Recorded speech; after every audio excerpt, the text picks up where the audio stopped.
when did you make Gossip Girl in New York? From like 06 to... Yeah, 07 to like 2013, I think I left. Yeah. And you're what, in your mid-20s then? Yeah, Ish? I was 21. I think I was 21 when I shot the pilot, and then 22 or something when we started the series. So yeah. Okay. I have to say 27 or 8 when we ended. Just quickly, because you broached the subject, growing up in the city, I want you to know you don't need me to tell you that you had a chokehold on every kid that went to high school in the city, but me and my wife absolutely devoured that show and love it. and watched it again in full like last year. Did you? I love it. Yeah, we've had these waves on Netflix. It's just so good. Like it was great. Your character Nate was amazing, and I don't know if you get sick of talking about it. Josh is sick of Drake and Josh. I know, iconic. But you were amazing. Thank you. I'm like vintage now. I feel I'm like, this is the same age girl. I'm like, how old are you? You know, like, we just watched it on Netflix, like the fourth, like wave. I'm like, it's so fascinating. You know, it's you know. I was looking at like one of the actors on there, like what the guy who played Penn's dad or whatever, and he was like my age now. You know, I'm like, oh my God, that's so bizarre. But yeah. What did it feel like? Because when I did my show, I was young, right? It was from 14 to 19. Right. And we're in LA, which is an industry town. Yeah. And it's a kid show, right? So it's like we're famous to kids at that time. And in LA, it's not odd to see an actor or whomever walking around. But New York, even though it has a huge entertainment hub, is not just one industry town, right? It's finance, it's everything. Yeah. So the show's crushing. You're 22, 23 in New York. Is that an exciting time? What's that like? Yeah, no, it was so, I mean, I'm from like Texas. So it was like a small town in Texas and then kind of Dallas, which was like a big city to us growing up. And then I went to college in LA. So that was like my first experience. So I kind of took these steps, but then going to New York and I didn't finish college and I still didn't really feel like a grown up. It was like kind of, I'd like borrow money from my dad to even get an apartment there, and I had to split it with one of the guys on the show because it was so expensive. Like borrowing money from my dad, so when those checks started showing up, and I'm like, and on this show, it was like this. Yeah, it was wild, like being in such a big. I felt like on my own, for the first time, and like having like agency, and it was like. It was wild, man. Yeah, we didn't really fathom being that sort of overnight like a sensation on some TV show. It was really pretty wild. It was a lot of fun. It was a lot of fun, man. Yeah, like people kind of welcomed us, and we kind of had the keys to the city in a sense, and yeah, it was really special. But yeah, there was that thing where, and New York's a tourist city, so everyone wants to come visit you in New York, but it's like. In LA, everyone's kind of like, like too cool. They're like, they almost treat you like shittier. Like, you know what I mean? But it's funny. In New York, like there would be that thing where you feel like you were, since it was a New York show and New York was like a character in the show. Walking around, you kind of felt like in a Mickey Mouse costume at Disneyland, and people were like, oh my God, it's Nate, or whatever. Like they were always like, well, like, hey, and it was like, hi, and so there was that like that weird thing where it was you're always walking in the city, and so there was kind of that thing where people would recognize you from the show or whatever. But it was such a great experience, man. I can't speak more highly of like New York and like. And it was like, I was so young, and we had a great job, and so New York was so romanticized in my mind and memory. Every time I go back there, it's like, oh, it just feels so nostalgic in a way. Yeah, it's good. Mickey Mouse is such an interesting comparison because I was going to say the best or one of the best parts of that show is that they really captured the perfect New York, but all of it was very, very real. Like I don't think I've seen that anywhere else. Like everywhere, like even to like where you guys went to school, it all lines up perfectly with secular private school. Like it's whoever wrote it must have lived it because it was perfect to a T. Like nothing was fabricated. Right. And I've never seen that. Like you have like LA based shows like the OC. I'm not saying that like that's not like a perfect representation of the OC. I actually think Gossip Girl was the perfect representation of being sort of elitist high school, private school Manhattanite. Yeah, and people would tell us that even from these schools, they were obsessed and they say, "Oh, you nailed it." And I still couldn't like wrap my head around the fact that they were saying it was accurate. You know what I mean? I think, and I think they lost the plot a little bit when I'm like a congressman. You know, like I went from like when you go from like 17 in high school to like running for Congress and coming out of a private plane. So funny. And like Chuck owns hotels now. Like like what's happening? But no, I mean, obviously it was like a fan is like aspirational or whatever. But the city representation, they did such a good. I mean, there's like Gossip Girl bus tours now. You can go and see the little sites and. But yeah, they did a great job, and I think. I think they were like talking like when we were first started. I was like, "Oh, it's either going to shoot in like New York or Toronto," and I'm like, "Well, they made the right choice, right?" Because I don't think they could have doubled what New York City is and how it was basically like one of the biggest characters in the show. Like the reality of that. So, oh my God, what a disaster Gossip Girl would have been if it was in Toronto. Can you imagine, Josh, the backlash if they pretended Toronto was New York? That'd be amazing. This isn't Suits. It'd be funny. It'd be funny to see. You're yelling at Leighton Meester like, "What are you so mad about?" Just up to her knees in snow, it's just. Oh man, funny. Yeah, it's funny because growing up in the city, I went to performing arts high school, right? And so a lot of my friends at that time were like young actors in the city, and Gossip Girl was like the teenager Law and Order SVU. Right. Like every teen actor I know, they were in their early 20s, like doing 2 days on GG. Playing a nerd on Gossip Girl, got an under 5. I'm like, let's go, Jeremy. Are you still close with the cast members? Like, do you still talk to them, or do you guys have a bit. group chat? Is there a Gossip Girls group chat? There's no more group chat. Yeah. That hurts. Yeah, I know. It was like I remember the first iPhone came out in 07, right as we started the show. And so we never really had that, we missed like that social media kind of thing, that moment. But yeah, no, it's kind of like college where you had this amazing experience and I loved everybody. And like when you see them, you're like, oh my God, come here and like catch up. I literally ran into Leighton at a Beyonce concert the other week.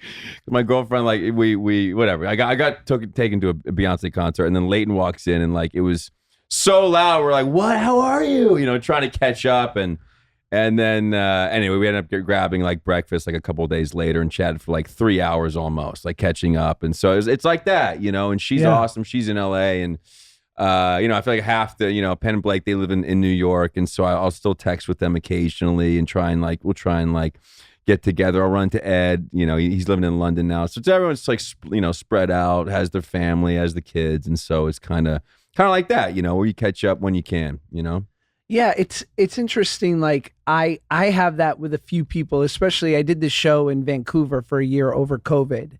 And so you naturally get super close with people you work with on a movie or a TV show, but we were locked into a country in a bubble for 9 months. And so I haven't seen most of these people in 4 years.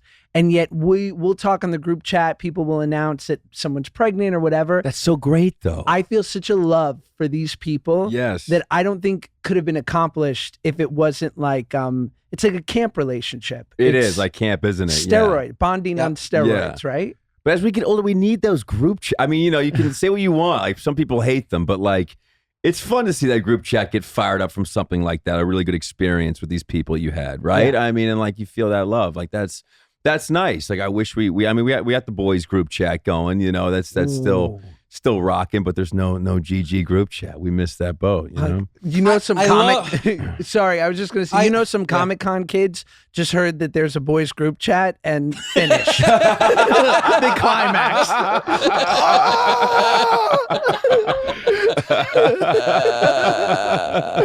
sorry, Ben.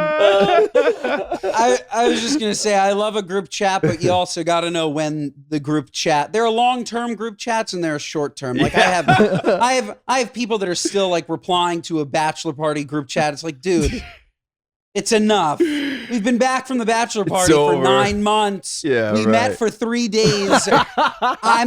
It's over. And then I have like my one real group chat is called the Brunson Boys. and we just get fired up about the Knicks. I was And going to say that's that like Knicks podcast. There we go. I mean, Knicks group chat. Yeah. That's a Knicks group chat that my Nice. wife thinks is incredibly homosexual, the Brunson boys, but we love it. We love it. And sure, it's a little gay. Who cares?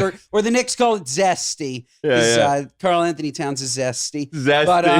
But have you seen those pictures? They're so good. Have you seen the memes? Either No, of you? what is it? No, I have not. Oh seen my the God. memes. When he like finger rolls, he just like finishes like this. Like he's just so Oh, that's zesty. hilarious. Yeah, it's so hilarious. zesty. Yeah. And he's straight. He dates Jordan Woods, but like, and he leans Right. into it too. It's so fun. Big game tomorrow. Is it tomorrow night or is it tonight? Huge. And we can cut this out, but I just got a text from my agent that she got me tickets. Yes, so like, I'm I like, love wow. that. Yeah. I love her because I was about to fork like Insane amount of money. $5,000. Like it's just psychotic. Yeah. But it's Knicks game 6. Amazing. It's huge. It's the furthest they've been since 99. Hopefully that's a And huge party over there. Yeah, it's going to be great. So I hope so. Nice, I man. hope so. Yeah. Do the Knicks give you free tickets? You know, it's funny. I was just in New York and I hadn't been in a long time. And I was, again, with my girlfriend. And it was game 2 against, what was it? The Pistons? Yeah, it was Pistons. Yeah. It's been so many games. And they used to be so, I mean, like in LA, I can't get tickets to save my life. It's like everyone and their dog wants to go to the Lakers, Kings, whatever, Clippers.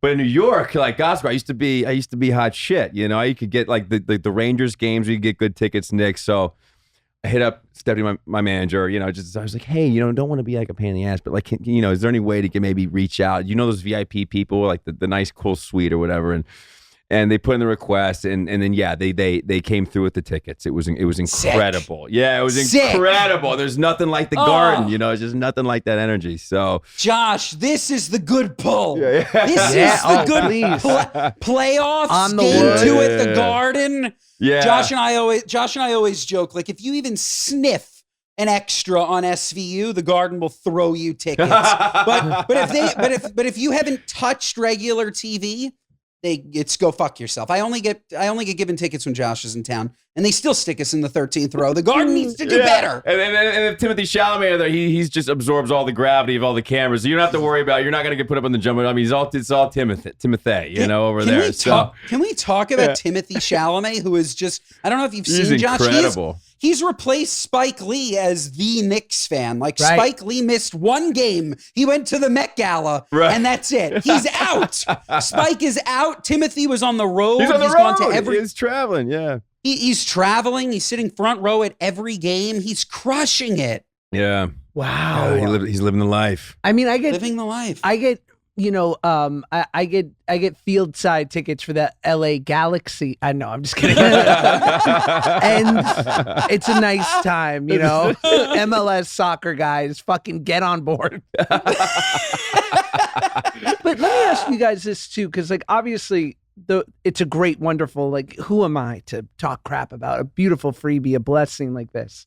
It's a lot of, I feel whenever I've been gifted these kind of tickets, a lot of pressure showing up because like there's a chance someone's looking at you. There could be a camera on you. I want to be horsing down fucking nachos. I don't want to get a ball to the face. I got to sit courtside for an Orlando Magic game in January, shout out. And it was one of the greatest experiences in my life just because it allowed me to enjoy basketball at the highest level. That close was beyond. Right. But I was like, you're going to get a ball to the face. And if I pay attention, it was the most terrifying 3 hours of my life. Like, I wanted to text, I wanted to huff down some pretzels. I couldn't. Yeah. It'll also ruin basketball for you, though. Completely. Like, how can you sit anywhere else? Like, once you're that close, you see the action, you hear the players, you hear the coaches. It's so much more than a game when you're that close. It is so unparalleled. It ruins and then it. It ruins it, like, to the point that, like, I would rather watch on TV. Yeah. Like, if you're not really, really, really close, because you get you have more of the action. You have the commentators. You can actually see the fouls. Like it's just it ruins it. You're on the same level as these guys. Like, oh wow, they're like two of me. Yeah, they're very, very big humans. You know, They're like, huge. yeah, huge. It's the energy's different. I know. You even get like 15 rows mid court and like great seats. Like I need binoculars. It's like you know, Right.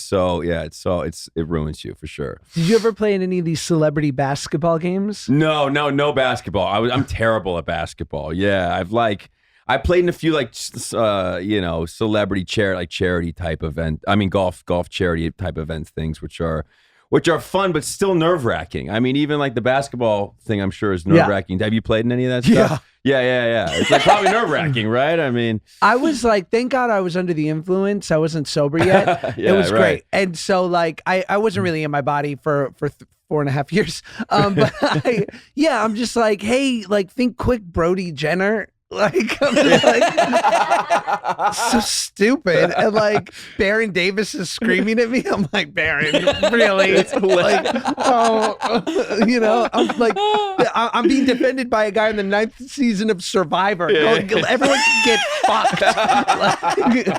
Like,